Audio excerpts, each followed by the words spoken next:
Science मेरा को। तो साइंस जी को तो मुल्हिदीन भी ऐसा नहीं करते कि वो भी तो अपने मतलब की साइंस की चीजें ले लेते हैं ना, जो उनकी मतलब से टकराए वहां पर वो भी ऐसे ही करते हैं। नहीं, तो ये मतलब बेमानी देखिए, आपको मुल्हिदीन में मैं ये नहीं थोड़ी नजर आती। नहीं नहीं, मैं ये थोड़ी कह रहा हूँ कि जो जो इल्हादी हैं वो तमाम के तमाम दूध के धुले हैं और इल्हाद इख्तियार करते ही उनकी अखलाकियात जो है वो फरिश्तों जैसी हो गई है। नहीं भाई, वो नहीं, आपने देखिए मजहब वालों को जो कहा ना, तो मैंने कहा हो सकता है इसका लाजमी हाँ नतीजा यही निकलता नहीं होगा ना। नहीं बिल्कुल नहीं नहीं बिल्कुल अच्छा। भी नहीं, मतलब दोनों तरफ इंसान ही है, दोनों तरफ वो भी, उनके अंदर भी वही कमजोरियां हैं, वही तफव्वुक की कोशिश है, वही मुखालिफ को चुप कराने का शौक है। तो वो भी यही करते हैं कि मजहब की बुरी तरीन बातें नहीं, इल्हाद की अच्छी तरीन बातें नहीं, और जो है किताब लिख दी, वीडियो बना नहीं दी। नहीं, तो इस पे जी तो बताया बताइए। ना कि साइंस, अगर हम साइंस को अभी जी इल्मियात साइंस का के भी ऐसा खाम ही खा है। आना पड़ रहा है, तो उसके अंदर तो कोई बहुत सी चीजें ऐसी भी होंगी ना जो इल्हाद को सपोर्ट नहीं करती। लेकिन मुल्हिदीन फिर उस चीज को नजरअंदाज करके सिर्फ उन चीजों पे हम, क्योंकि मैं इल्मियात पे से बात करूंगा जी इसलिए जी मैं इस पे बिल्कुल, ज्यादा नहीं करना चाह रहा हूँ। मैं आपको मिसालें देता हूँ, बिल्कुल ऐसा ही है, हाँ ऐसा ही है। जी जी, इल्हादी दिए वही भी मैंने एक कहा दो कि मिसाल दे इल्हाद, दें। इल्हादी फरिश्ते नहीं होते। मिसाल के तौर पे ओरिजिन ऑफ लाइफ, उसके बारे में साइंस को कुछ नहीं मालूम, जितनी भी चीजें अभी मालूम अभी तक हमें है बायोलॉजी में, उसमें जो प्रीमोर्डियल सेल था, जो पहले जिंदगी की फॉर्म थी, पहला डीएनए मॉलिक्यूल था, उसका बनना इंतहाई अजीब है हमारी आज की अंडरस्टैंडिंग में। वो इल्हाद को सपोर्ट नहीं करता, हमें बिल्कुल नहीं मालूम अभी तक।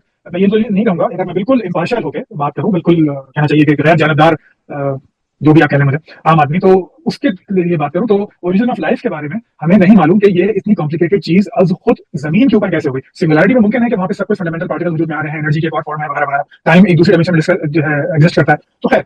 लेकिन ओरिजिन ऑफ लाइफ के बारे में हम कह सकते हैं कि अभी क्या पता क्रिएटर हो। ऐसे ही दूसरा जो एक बहुत बड़ा मसला है वो है ओरिजिन ऑफ लैंग्वेजेस, कि अब हम ये तो नेचुरल सिलेक्शन से मान सकते हैं कि जी एक जीन पैदा हुआ, वो जीन फिर आगे बढ़ा है क्योंकि वो जीन रिप्लिकेट होता रहा है, क्योंकि वो लोगों में था, और वो आगे फिर नेचुरल सिलेक्शन के थ्रू वो एक मखसूस जीन आगे बढ़ता है, जैसे की गर्दन आहिस्ता आहिस्ता लंबी होती गई उस जेनेटिक म्यूटेशन की वजह से एक नई गर्दन उसकी एक बन गई। लेकिन जबान का मसला ऐसा होता है कि जबान बोलना जो होता है, यानी अल्फाज का इस्तेमाल, आवाजों के अलावा अल्फाज का इस्तेमाल, जज्बात का इस्तेमाल, ये एक इंसान में नहीं हो सकता। ये नहीं हो सकता कि अगर 150 लोगों का एक छोटे, अभी हमारी अंडरस्टैंडिंग है, इसको कहते हैं डनबार नंबर। डनबार नंबर का ये होता है कि जब भी 150 लोग कम से कम हो जाए, तो उससे आगे फिर आपको एक कोई से फैक्टर की जरूरत होती है कि जो कि उन लोगों को जोड़ सके, जिसमें कोई मुतफिका नजरिया, मुतफिका कानून, मुतफिका खुदा या मजहब, वो उसके अंदर आ जाता है, इसको डनबार नंबर कहा जाता है। तो उसमें लेकिन जबान कैसे पैदा हुई? जबान ये तो नहीं हो सकता कि हम 150 लोगों का रह रहे हैं, मेरे अंदर एक जीन पैदा हो गया, म्यूटेट हो गया, कि जो मुझे जबान बोलने की तरफ जाना लेके जाना चाह रहा है, जिसको मैं जितना आसान कर सकता हूँ उसको उतना आसान करके बता रहा हूँ। इट्स क्वाइट कॉम्प्लिकेटेड ठीक जी। Scientific reasoning. तो जिस तरह तो, लेकिन वो जबान बोलूंगा किससे?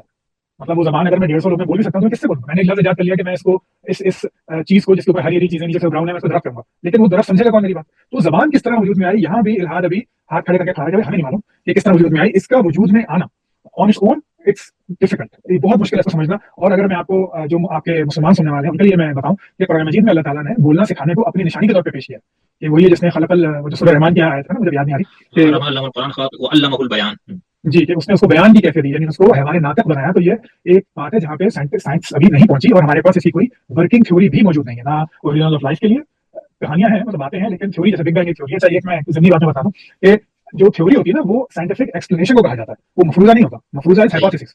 जो जो थ्योरी होती है, ऐसा साइंटिफिक एक्सप्लेनेशन जो आज हम मानते हैं, जैसे कि standard model of big bang,